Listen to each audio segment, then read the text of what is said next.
E vamos passar a palavra para a nossa querida Giovane. Tem um vídeo seu, mas pode botar depois, não tem problema. Aos aplausos de nossa Giovane, querida, que veio de Maragogi, no seu filiado. Minha colega me atendeu uma vez que se aqui dizer, desculpa. Longos anos de batalha. De batalha. A benção aos mais novos, aos mais velhos, né?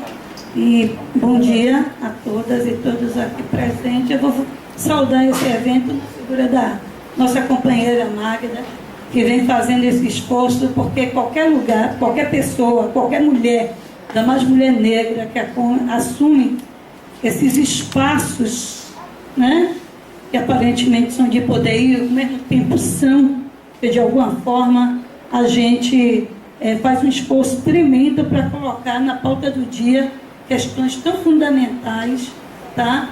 E que são com séria dificuldade que a gente chega até aqui. Eu sou Giovane Fernandes, sou conhecida no Axé como Giovane de Oiá, tá? Ele é Axé Alfaldez.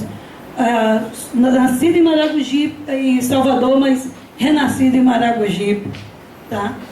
Eu sempre fui ali a minha infância e hoje eu retorno para lá. Hoje não, já tem algum tempo, né? Estou por lá, tá? Mas sou socióloga, assim como minha colega, tá? Sou especialista em gestão educacional, história africana, afro-brasileira. Importante dizer que já estive como minha companheira Linde, assessora da Comissão da Mulher da Assembleia Legislativa, e que não é fácil tocar essas comissões, hein? Da Comissão Especial de Direito das Mulheres. Fui secretária o ano passado, né, da Secretaria de Reparação Racial de Maragogipe, tá? Hoje eu sou professora também do Estado de Sociologia, História Africana Afro-Brasileira. Estou atualmente assessora de movimentos sociais de mulheres, especificamente da Associação Nacional de Baiana de Acarajé, Mingau, Receptiva e similares, tá? E, como sempre, militante dentro da rede de mulheres negras da Bahia, onde estamos aí tocando a preparação, a organização para a Marcha das Mulheres Negras em 2013. E aí, 2015, certo? Então, eu trouxe, falar depois de Vilma é sempre muito complicado, porque é uma enciclopédia militante, né? Andante, né? Itinerária, né? Mas é muito legal estar aqui, porque a gente nunca se assusta com, às vezes, um auditório com poucas pessoas, né? Não sei, alguém já dizia que a revolução não vai ser feita por um exército, mas um grupo de pessoas que se propõem a tocar as fileiras, tá? Da qual deveremos romper toda o preconceito e uma série de mazelas dos sistemas políticos, sociais e econômicos, não só desse país, como no mundo. Eu fiz uns slides assim, muito mais para provocar, e eu quero começar, e aí está aí a questão das mulheres negras e o preconceito, discriminação. Eu quero começar, por favor, companheiro, né? Ainda desejando um bom dia a todos e a todas, né? Aos nossos companheiros táticos, porque quando eles estão presentes, estão porque estão de corpo e alma, no sentido de estar sendo parceiros nossos nessa luta.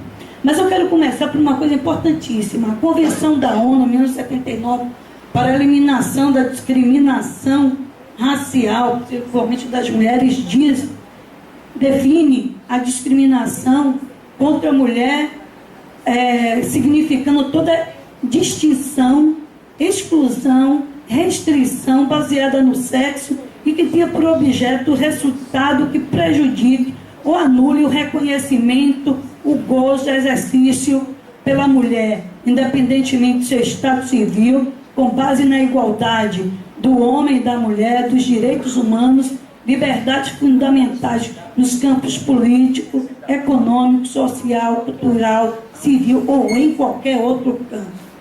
Isso é discriminação contra a mulher, especificamente, no nosso caso, contra a mulher negra. Isso porque, né, estamos sempre na base da pirâmide quando se fala de discriminação.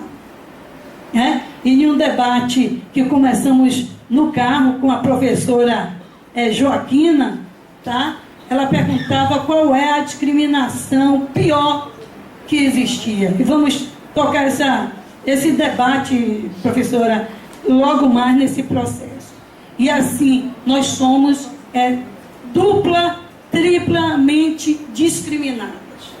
Só para percebermos, por isso que eu trouxe aqui dados que mostra que não é achismo, né? Isso é científico, são dados estatísticos que devem nos alertar, tá? Para quem ainda tenha dúvida de que a discriminação contra os negros, e especificamente contra a mulher negra, né, que carrega sua tripla, quarta discriminação, onde quer que nós estejamos. E chamar atenção para isso é fundamental, porque de alguma forma, da luta que nós já começamos e que estamos aqui, enquanto herdeiras, que nós não começamos essa luta agora, isso é uma luta de nossos ancestrais, desde que, né, aqui chegaram nos navios negreiros, tá? E que já traziam o banzo, certamente, como uma suposta depressão por ter se retirado do seu habitat para viver as piores crueldades, toda forma de discriminação em nosso país. O IBGE, em 2010, calculou que no Brasil as mulheres negras são aproximadamente 50% entre a população brasileira. Olha como nós somos um número, né, imenso. E aí eu concordo com Vilma, nunca fomos minoria e nunca seremos minoria, tá? Essa história de minoria é uma história para que possamos estarmos exatamente, nos mantermos desinformados, exatamente de acharmos que enquanto um grupo pequeno não teríamos força de lutar contra todo esse sistema perverso. Segundo a OMS, a Organização Mundial da Saúde, o racismo resulta numa taxa 6 vezes maior de mortalidade materna no grupo de jovens, meninas e mulheres negras em relação às mulheres não brancas. Tá? Isso é realmente porque é uma taxa 6 vezes maior. Tá? Você vê que até em números fica difícil calcular. Mas quando a gente pensa 6 vezes mais, né, essa discriminação a ponto de ceifar tantas vidas, é realmente algo que a gente precisa parar para analisar como é que isso está se dando nesse país e aqui a gente parece que não vê. Não é verdade? São as mulheres negras no Brasil vítimas de homicídio doloso com intenção de matar, que atinge a taxa de 55,21%.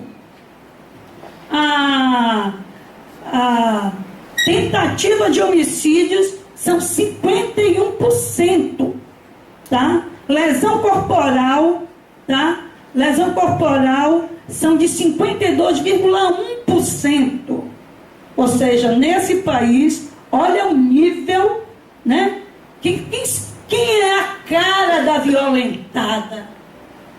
A gente não nega que, inclusive, a violência da mulher é a única coisa democrática que tem nesse país. Porque ela atinge a branca, a negra, a indígena, todas as mulheres. Mas ainda dentro desse universo, olhem qual os dados que dizem respeito às mulheres negras. Os estupros e atentados violentos ao pudor corresponde a 54%. Nós somos mais da metade das mulheres estrupadas, lesadas, tá? E que cresce há um último dado que o estupro, se eu não me engano, o estupro cresceu 229% no país. Está banalizado, porque não tem impunidade, é só... O que é que isso representa para nós? Sendo, inclusive, o Rio de Janeiro o estado com os maiores índices, né, de ocorrência. Vamos passar aí. No mercado de trabalho, e aí eu estou trazendo esses dados porque a gente precisa estar analisando isso. No mercado de trabalho, são as mulheres negras que recebem os menores salários. Estamos abaixo do homem branco, da mulher branca e do homem negro. E que pese muitas vezes a gente tem mais escolaridade. Mas a gente vai ver aqui. Vamos aqui, ali embaixo diz assim, ó. Tanto as mulheres negras como brancas que estão no mercado de trabalho têm escolaridade maior que os homens. Porém, isso não reflete nos salários. Tá? Então, 71% das mulheres negras estão nas ocupações mais precárias e informais, inclusive sem acesso aos direitos trabalhistas e previdenciários, e estando abaixo das mulheres brancas, que correspondem a 54%. Tá? 21% das mulheres negras estão no trabalho doméstico, e dessas, somente 23% têm carteira assinada.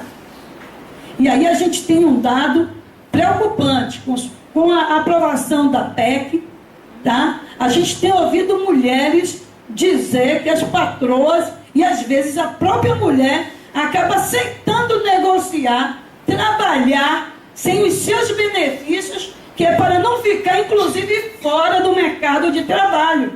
Que a pressão está, minha filha, se for com carteira assinada, não tenho condições. Então você vai embora, porque...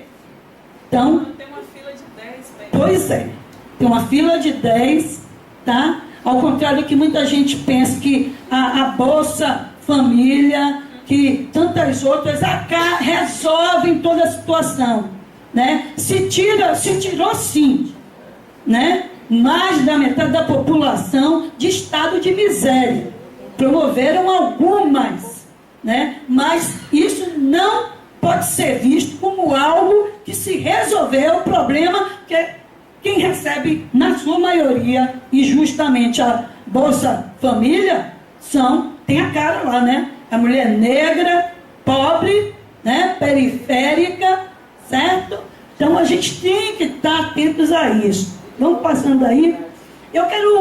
Vou ser bem breve, os políticos dizem, e aí eu não podia deixar de trazer a Carolina Maria de Jesus, nesse seu centenário, que todas nós, mulheres negras, que temos o papel de ser interlocutoras, assim, 1 minuto, 2 minutos, meia hora, 5 horas, são sagrados para nós de estarmos com esse instrumento de poder na mão, porque ou para muito ou para as poucas pessoas são fundamentais, porque precisamos levar a nossa fala onde estejamos, tá? E trazer aqui a fala de Carolina de Jesus no seu centenário, é dizer que a voz da mulher negra, ela deve ecoar nos cantos que aí tenhamos espaço de passar ou não, deveremos estar levando. E aí a Carolina, que eu não vou mais me debruçar sobre a biografia, porque Vilma já fez isso muito bem, dizia o seguinte: os políticos sabem que eu sou poetisa, e que o poeta enfrenta a morte quando vê o povo oprimido. Tá? Meu sentido em trazer esses dados é porque a gente estava discutindo isso com a Joaquina. Às vezes muito, há um véu sobre esses dados, onde inclusive pouquíssimas vezes temos oportunidade de ter acesso, tá? Mas isso é representativo dessa sociedade que nós estamos inseridos. Não há mais tempo para achar que existe uma democracia racial nesse país, tá? Nós estamos vivenciando um verdadeiro genocídio explícito, justificado hoje com esses programas criminosos da mídia, tá? Que termina de liquidar, exterminar nossa autoestima quando coloca lá de qualquer forma, né? E que para eles é importante os índices de audiência, né? E que invade o almoço do pobre, da mulher negra, do homem negro, e lhe põe, nem como sobremesa, é a refeição, tá? E que acaba por interferir no nosso próprio desenvolvimento intelectual, porque os neurocientistas dizem o seguinte: o que entra é o que sai, tá? Se a gente não internaliza, né, coisas importantes e construtivas, nós estaremos fadados a prejudicar o próprio desenvolvimento dos nossos neurônios, da nossa capacidade de refletir, de pensar. E eu colocava isso de ontem para meus alunos de pedagogia na FASC. Eu sou professora também da FASC, a Faculdade de Ciências Educacionais, e chamava a atenção do curso de pedagogia, que hoje não basta ser professor, ser pedagogo, é preciso ser militante na educação. Ser agente político. E ser agente político de transformação, porque caso contrário, só seremos cúmplices de todo do massacre intelectual, do massacre social, do massacre racista que aí se instalou. Não vou me delongar mais, mas eu quero inclusive já agradecer a Magda por realizar esse evento junto com as pessoas da Prefeitura de Camaçari, e agradecer, compor essa mesa maravilhosa que aqui está, né? Porque temos a responsabilidade, né? Eu dizia assim, achei interessante quando alguém disse assim: é o encontro da velha guarda militante. E é verdade, já estivemos em várias trincheiras e hoje a gente tem a condição de ocupar um espaço, de estar com o microfone na mão para dizer que basta. Não há mais condições de nos calarmos diante das atrocidades, né? Maragogipe hoje não tem mais nenhuma diferença em relação praticamente à situação de seus meus filhos, que ao contrário de Maragogipe é espaço de desova. Maragogipe hoje é um espaço de morte mesmo. Não há a gente fica se perguntando: essa semana ainda não teve uma morte? Porque toda semana são 2, 3, 4 jovens que são assassinados, e cada vez com requinte de perversidade, cabeças arrancadas, enterrados no mangue de cabeça para baixo, tá? E a gente assiste as mães, né? Como eu tenho visitado algumas, inclusive um dos últimos meninos foi bisneto de mãe Quissace, tá? Completou 60 anos agora do Ogundele, que nós tivemos lá, está na resistência, né? Quer dizer, e que essas mulheres hoje, elas ficam deprimidas, porque não podem sair de casa, porque sabem que estão sendo olhadas, e quem entra na casa delas também, para que não haja denúncia, para que elas não tenham coragem de buscar justiça. Como a própria mãe do Davi, não é isso? Que hoje, eu já ouvi até alguém dizer no meu pé de ouvido, na televisão, próximo de frente para a televisão: coitado, um dia desse essa morre. Porque ela está peitando o sistema. Então, gente, não é brincadeira não. É uma coisa muito séria. Tá? E nós precisamos nos erguer, nos unirmos, né? Com a força de todos os orixás, com a força de todos os inquices, porque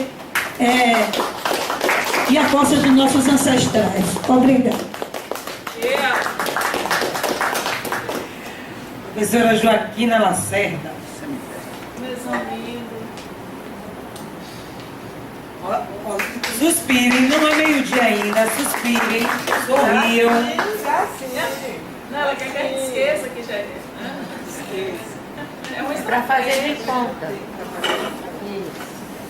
Que debate bom, Maria.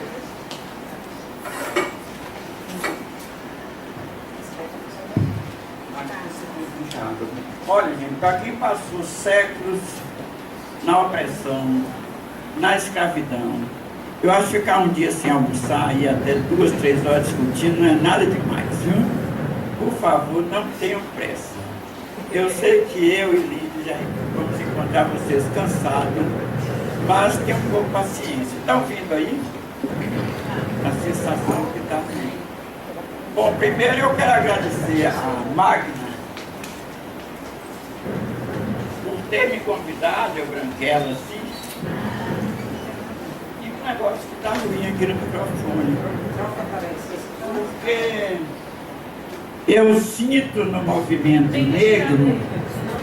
É o celular de alguém que está deixando, não? Não, é lá fora, tendo banda lá fora. Ah, é uma banda lá fora.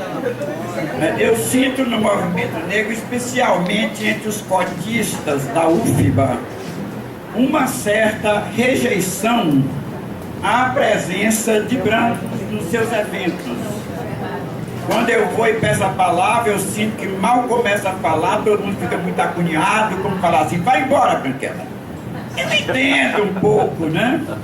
Tem uma secretária do reitor, quando eu chego, bom dia, o reitor está, ela me olha assim, de cima e embaixo, fixa no meu olho e não responde. Eu falo assim, eu não vou condená-la, porque ela está destilando sobre mim todo o ódio que os brancos fizeram contra os negros. Mas termina sendo injusta, né? Porque eu tenho 66 anos e desde os 20, quando eu tive um namorado bem negro, de Alagoas, e até os 20 eu nem sabia que tinha racismo, porque o nosso sistema educacional é péssimo, né? Mas ao andar com ele nas ruas e vendo um pouco aquele olhar esbugalhado olhando pra gente, em São Paulo chegava a botar a cabeça do lado do ônibus para olhar, olhares reprovadores, aí eu percebi a questão do racismo e tem 44 anos, 46 anos que eu venho combatendo. Bom, apresentação, né? Minha apresentação, eu sou militante, eu sou algumas coisas, mas o que eu mais gosto de fazer é a militância político-social. Que eu digo que eu comecei aos 8 anos, quando fiz política com um candidato lá da minha terra, ele ganhou. A primeira coisa que ele fez foi comprar um litro de groselha e mandar para mim, me deixou muito feliz e depois disso eu nunca mais parei. Faço política, corre na minha veia, talvez mais do que sangue, embora não tenha seguido a política partidária. Eu acho que para falar sobre o sofrimento do negro, são 4 debatedoras e elas falam muito melhor do que eu. Então eu falei, o que eu posso falar diferente? Aí eu resolvi falar o seguinte, sobre mim, essa pessoa que vocês estão conhecendo agora, eu disse até no caminho que eram 11, mas agora eu vi que são 13.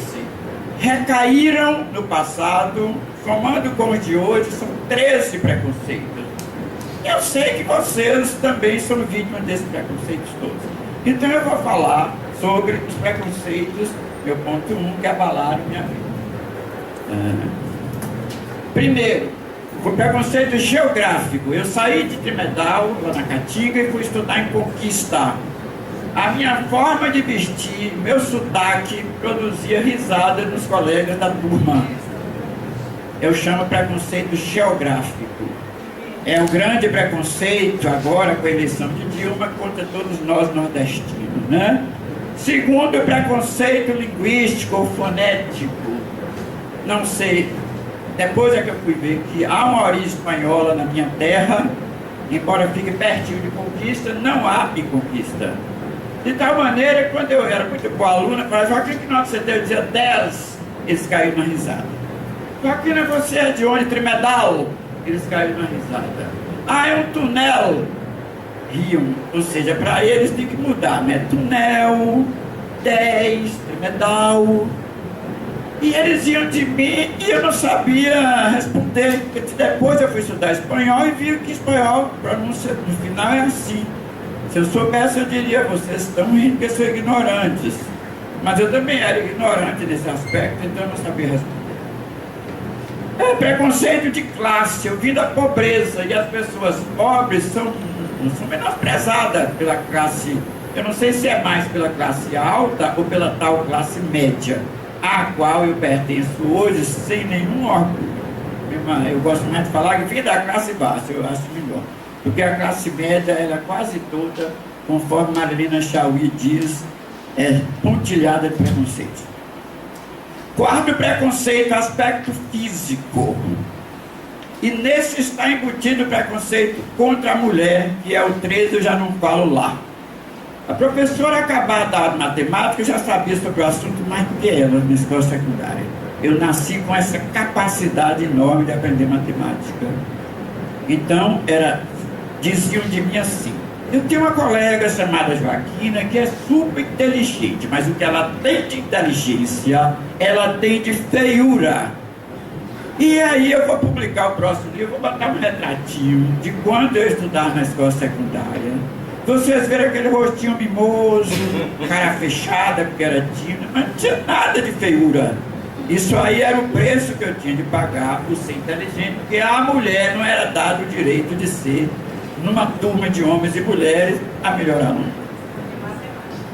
Não era só matemática não, real sim, matemática é o terror dos outros, mas em física, em português, eu adorava. Aspecto físico, falei, contra a rebeldia. Se ela é pobre, ela tem que ser humilde. Aliás, não é só isso não. Depois que eu deixei de ser pobre e passei a ser professora da UFBA, havia muito preconceito contra a minha rebeldia. Você tem que ser uma mulher de fino trato. E eu dizia, para mim, pobre só presta esposado. Se ele for humilde, melhor morrer, porque ele vai ter uma vida tão triste que é melhor estar morto. Então, para mim é isso, pobre ousado. Se o presidente da República estiver aqui ao lado e me agredir, eu tenho que responder à altura. E isso choca muito nessas universidades aristocráticas. Então, esse é o contra a rebeldia.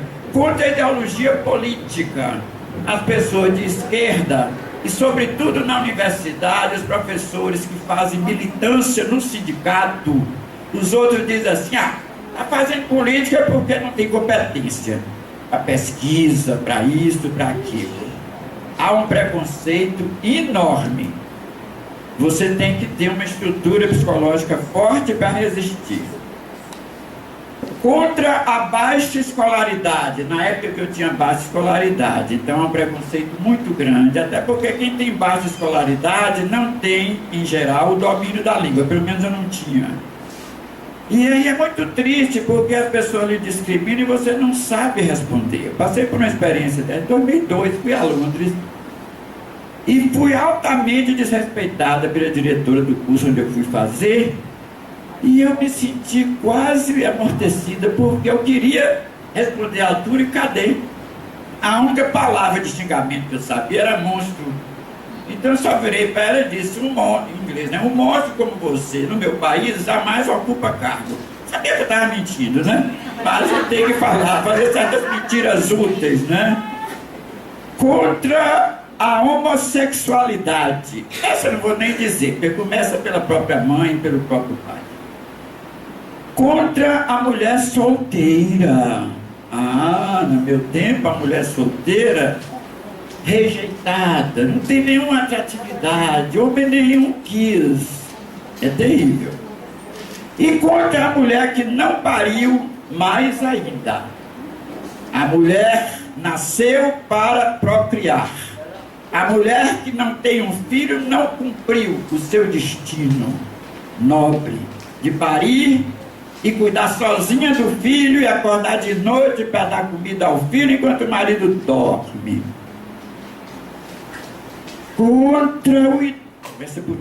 Contra a opção profissional. Você não sabe, para uma pessoa pobre, na minha época, que só tinha a UFBA, o esforço que tem que fazer para passar no vestibular de engenharias, fazer o curso de engenharia, ou noites e noites estudando matemática, física, etc. sonhando em ser uma das maiores engenheiras do país e não consegui ser nem a pior, porque eu não consegui emprego porque era mulher. Tive imediatamente que mudar de profissão. Felizmente, tinha vaga no mestrado, fui fazer mestrado, me apaixonei pela educação, sou apaixonada pelos meus alunos, hoje ex-aluno, e para mim foi bem melhor. Até porque era plena ditadura Médici, e quando eu ia com os professores, levava a gente na obra, eu via logo um aviso bem grande. O operário que chegar atrasado perde o dia e o final de semana. E quem é que vai aplicar essa lei na obra? O engenheiro. Eu falei, não, estudar tanto para ser capataz, para ser capitão do mato, não. Então vamos ficar aí fora. Mas eu acho que a engenharia perdeu. Enquanto a mulher seria o 12º, em geral, todos os aspectos, sobretudo em sala, os nossos companheiros militantes políticos, que quando chegam em casa faz tirar meio sapato, ficar vendo TV e jogo, e a mulher vai fazer tudo, não é?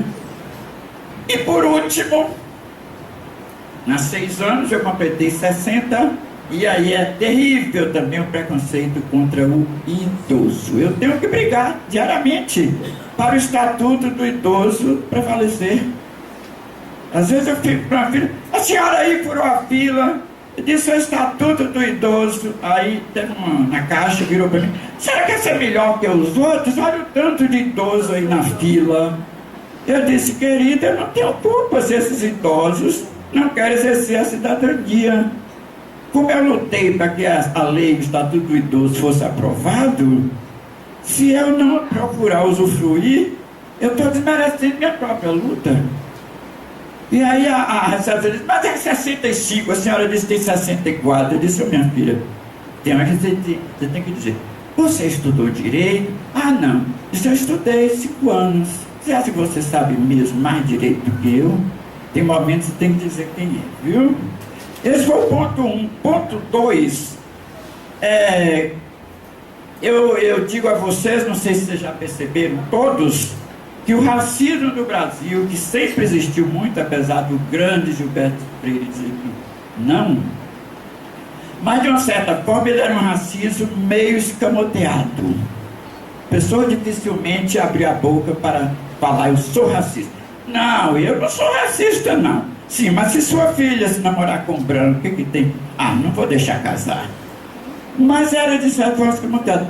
Esse racismo está ficando mais acirrado, não sei se vocês, ele está vindo à tona depois dos governos do PT. E não é só por causa deles, a diretora fala que é o Bolsa Família, não é só por causa disso não.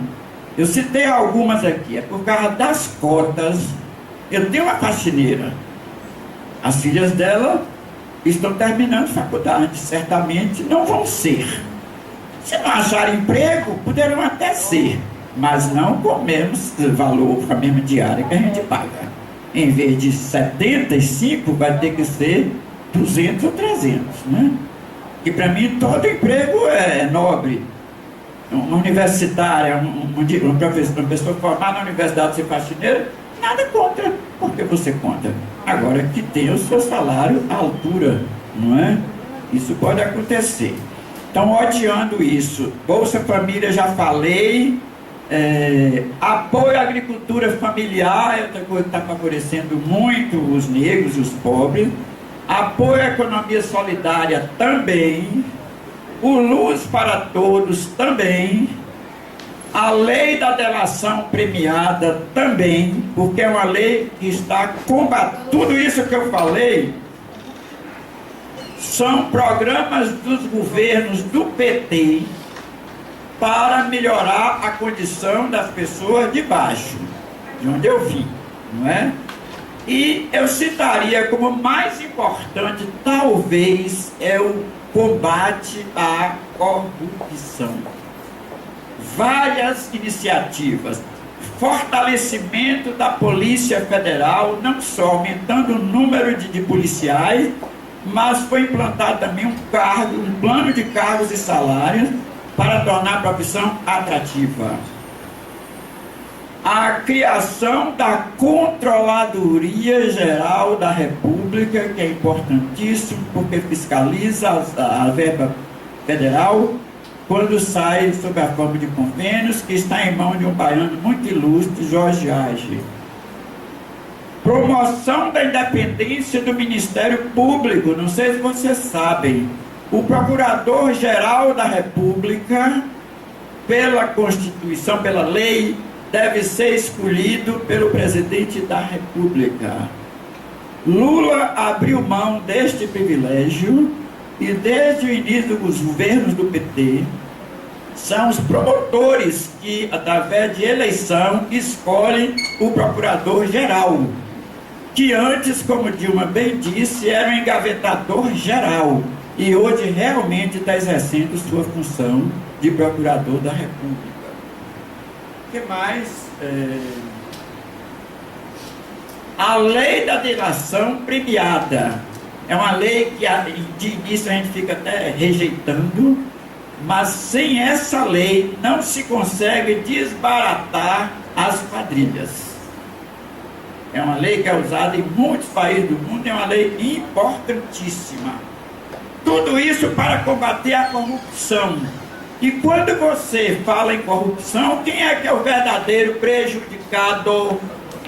São os pobres, na sua maioria negros, porque corrupção é tirar dinheiro do povo pobre que precisa de programas governamentais para o próprio bolso. Nunca se ouviu falar tanto em corrupção descoberta neste país quanto nos governos do PT. A direitona diz: é o governo que mais furta, é o governo mais corrupto. Não tem nada a ver. É o governo que está começando a enfrentar a corrupção, propiciando as suas descobertas. E quem faz isso sabe que a faca pode cortar a própria pele, como está cortando. Mas isso é mérito. O desvelamento de tantas ações de corrupção, em vez de ser demérito, é mérito para os governos do PT. Eu gosto de dizer logo, eu não sou petista, viu? Eu não pertenço a partido nenhum. Bom, por último eu queria falar, já deu meu tempo, Mara, já deu? Já passou meu tempo? Falta o quê? Um minuto a falar. O sistema penal e penitenciário. Sou graduado em Direito, mas se eu fosse uma comandante-mor, eu faria a primeira coisa, pegar todos os livros de Direito Penal, fazer uma grande fogueirona e jogar no fogo.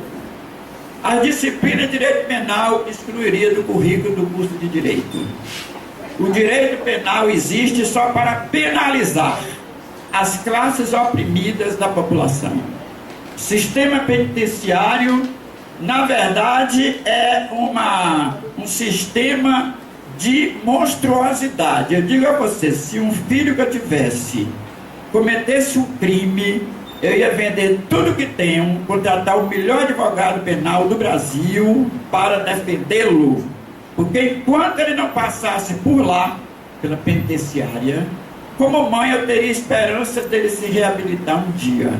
Porque depois de passar, eu sei que é muito difícil, que a criatura sai extremamente revoltada pelos maus tratos que recebe ali. Eu acho que os pobres deveriam se unir, entre outras coisas, para acabar com esse sistema penitenciário. Há milênios se experimenta isso. A pessoa comete o que se chama de crime, que eu vou botar entre aspas, se indicia na delegacia, leva para a justiça para julgar, condena e joga naquela fábrica de fazer monstros que é a penitenciária. E não dá resultado, que a violência só faz aumentar. Então como é que nós vamos deixar gastar dinheiro público, dinheiro que é nosso, para insistir secularmente no erro que não está servindo para nada? Ah, você só sabe, meu colega diz, você está assim que nunca teve nada aconteceu. Eu disse, um soldado já matou um irmão meu, a sangue frio. Já. Um irmão que eu adorava. Mas mesmo assim eu não queria aquele soldado lá na penitenciária. Eu acho que um possível olhar seria ver todos os tais, entre aspas, criminosos como doentes. E já que eles estão doentes, a obrigação da parte não doente da sociedade é tratá-los. Através acaba com o penitenciário e vão criar complexos onde você tem muitos psiquiatras, psicólogos, arte-educadores, sociólogos, etc. É óbvio que vai ter uma parte pequena que tem as doenças incuráveis. Fica lá sempre recebendo esse tratamento digno. Mas a grande maioria vai ser reabilitada. É isso. Acho que cumpri meu tempo, porque eu gosto mais de levar para o prazer. Nós vamos agora chamar a Lindinalva de Paula. Eu tenho muito orgulho sempre de chamar você. Eu sou muito sempre grata enquanto amiga, enquanto companheira, parceira, enquanto filha, porque você é mãe, não só dentro do seu terreiro, mas onde chegar quando você é crente. Viu? Lindinalva de Paula foi uma das pessoas que sempre me puxou pelo braço, que sempre me disse que era para eu andar de cabeça erguida, que eu nunca abaixasse o meu olhar. Lindinalva de Paula foi uma pessoa que me disse que eu não chorasse na frente dos outros.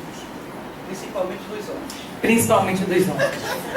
Eu disse ontem a Giovanni que ela era uma de minhas professoras e que com certeza qualquer conteúdo, no menor que fosse, seria o melhor.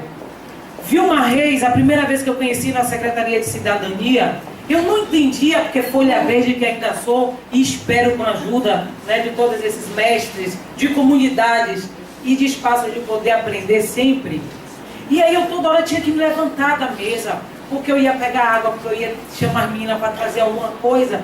E aí ela fez assim, fica aqui. E aí eu falei, ainda que eu já volto. Fica aqui. Na terceira vez ela fez, menina, senta aqui. E aí eu entendi, e hoje eu entendo aquele menina, aquele chamado para ficar ali. E eu sempre vou ser grata. A Yaraci Dias, minha irmã, companheira, que sempre me disse, como Lindinalva de Paula, ergue a cabeça, Magna. Não se abate. Não debruça. Busca conteúdo, se alimenta e vai para a luta. Sempre muito obrigado, viu, Yara? E agora eu chamo Lindinalva de Paula, para que venha debater com a gente, para que possa nos ouvir e nós aprendermos. Eu vou ficar sentadinha, porque o corpo da mulher preta, quando a gente fala, ele fala junto. E a gente que fica numa mesa e começa a ouvir, fala por último, num momento não é tão bom, porque a gente, né, se alimenta de Vilma, e aí aqui eu fico, a gente vai ouvindo, e o nosso corpo, mulher negra é isso, né? Eu falo com o meu corpo, com o meu gingado, com tudo. Eu tenho ancestralidade. Eu sei de onde eu vim. Eu sei de onde eu vim. Nós sabemos de onde viemos, né? Mulher negra tem história, tem histórico, né? Costumo ter uma frase que ela é banal, que diz que atrás de um grande homem tem sempre uma grande mulher. Um movimento feminista, que não é o nosso, costuma dizer atrás não, ao lado. Nós, mulheres pretas, dizemos diferente. Atrás de uma grande mulher preta, existem outras mulheres pretas, que foram as minhas ancestrais. À frente de nós, mulheres negras, tem a juventude negra se preparando aí com todo vapor, e as meninas pretas. E ao meu lado, só tem mulheres negras empoderadas. Então a gente é diferente. No pensar, no agir, no caminhar, né? E aí eu vou começar trazendo a fala de Vilma. Vilma diz assim, o movimento normalmente nos taxa de bicudas e problemática, né? Que as mulheres negras têm um tipo de voz, ela quando fala, o bico, Vilma já disse, né? Ele é a diagonal e é a minha ancestralidade. Isso aqui é meu próprio, incomoda, como, né? Que a galera imita, isso aqui é poder também. E outro dia eu disse assim, gente, o que incomoda muito hoje o movimento feminista, né? E o que incomoda aos homens, esse timbre de voz, essa postura, esse molejo, não é o meu timbre de voz, não é o nosso timbre de voz. O que está incomodando a sociedade machista, racista, patriarcal, homofóbica, é que nós temos vozes do nosso lugar. incomoda é isso. Tá? O que incomoda para mim dizer hoje aqui, falar de discriminação e preconceito, fico satisfeita ou triste, ou não sei que sentimento, em perceber que a nossa companheira, né, ela só percebe o racismo com 20 anos de idade. Pergunta para qualquer menino e menina preta quando é que a gente percebe a discriminação, o preconceito e o racismo.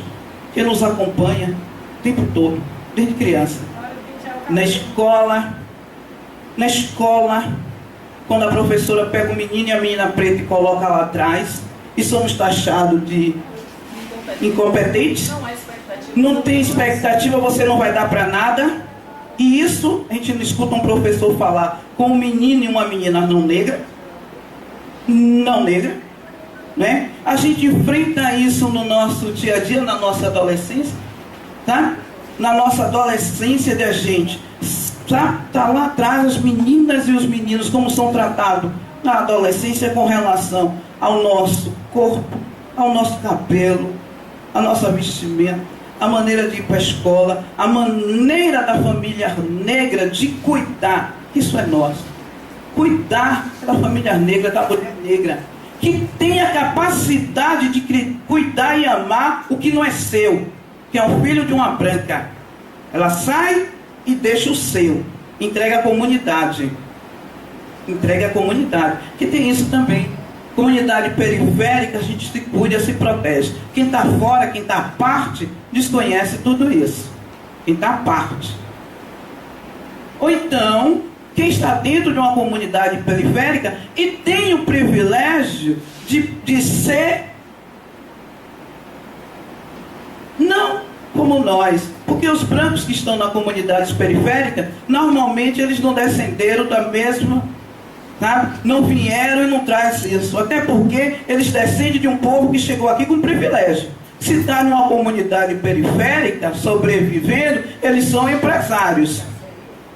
Ou microempresários.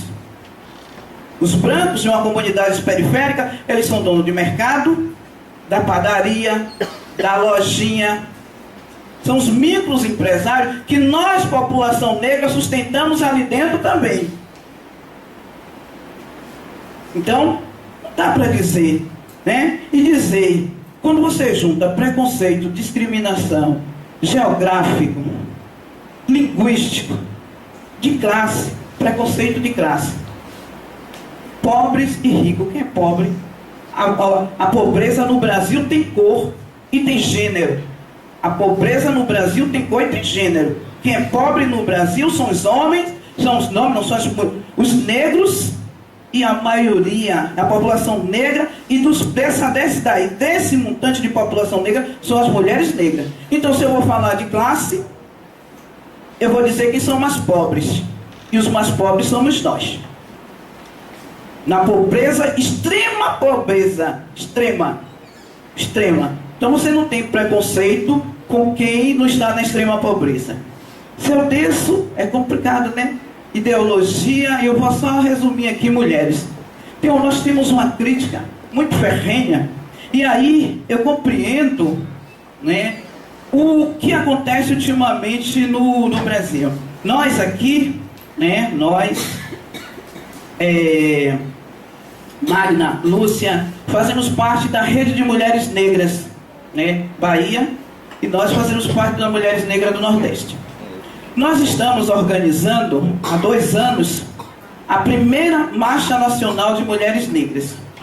Giovana traz aqui que somos 50 milhões de mulheres negras, né?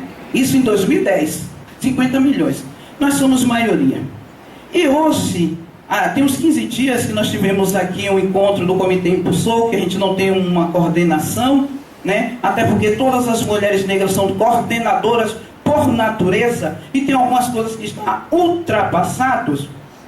Né? Uma coisa, você precisa de uma instituição nesse perfil para ir disputar as políticas, uma ONG, não sei o quê, mas tem coisas que estão ultrapassadas. Então, uma rede de mulheres negras, você não tem coordenador, porque todas nós somos coordenadoras, até porque nós temos tudo isso que Vilma trouxe, que Giovana trouxe, que Margarida trouxe.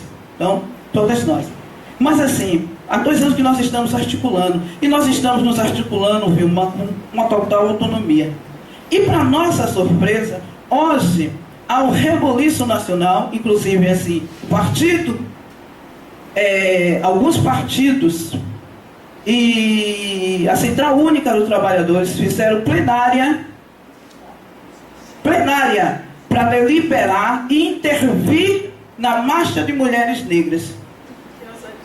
É muita ousadia os não negros falar de mim sem mim. É isso que ele está dizendo. Nada sobre nós. Nada sobre nós sem nós. É isso que a gente está falando. Essa movimentação que a gente está falando e que a gente está dizendo, olha, você é branca, você não está dizendo que você não pode. O que a gente está dizendo é que o protagonismo é nosso. Que a minha referência é Vilma, é Giovana, é Negra Magna, é Liliane. Mulheres que estão com a gente no dia a dia, é Lúcia, né? É Gorda, né? Baiana Gorda, é a Carajé, carinhosamente conhecida em Camaçari. Essas são as nossas referências. Então nós vamos dizer o quê? O governo que está aí, que fez maravilha, implementou política que tirou o Brasil do atraso perfeito. Mas esse governo que está aí, apesar de termos há 10 anos política de promoção da igualdade com um ministério e uma SPM, não tirou as mulheres negras da base da pirâmide. Não tirou. Porque a gente não enxerga a política de maneira universal. Todo mundo é igual e não somos iguais. No jogo do bicho não somos iguais, não. No tabuleiro não somos iguais. Ou então a gente tem diz assim, olha, parceria é uma coisa, a gente constrói parceria com todo mundo. Sensibilidade é outra coisa. De sensibilidade, a gente tem pessoas assim que são sensíveis à nossa causa há 500 anos. Mas a sensibilidade e a parceria, nem uma coisa nenhuma, nem a sensibilidade, nem a parceria, não evita o extermínio da juventude negra. Eu não vejo a polícia adentrar em Salvador, Ondina, Barra e nas boates, simplesmente porque lá tem um menino dependente químico. Porque é assim que a polícia, quando aborda um não negro com um charuto, porque ele tem direito para comprar um charuto de maconha, ele é dependente químico, é conduzido para a delegacia. Imediatamente a família é acionada, informada, encontramos o seu filho e trazemos. A polícia adentra ao bairro periférico. Eu sou mãe, eu tenho 2 filhos, um de 27 anos, gay, e um outro de 24, todos 2 universitários. Eu sou mãe, eu sei o que é ter um filho preto na rua. E dá 6, 7, 8, 9, 10 horas e ele não chega. E isso não é todo mundo que passa. Sinto muito, companheira. Não é todo mundo que passa. Somos nós que estamos enterrando os nossos. Ninguém para pensar na saúde mental dessas mulheres que já enterraram seus 3 filhos. 3 filhos da mesma família. Que a polícia chegou, matou um. A polícia chegou, matou o outro, e agora a polícia matou o caçula. Isso não acontece com todo mundo da população. Isso não acontece com todas as mulheres. Não são as mulheres todos os dias. Eu não vejo cara branca no bocão. Não vejo.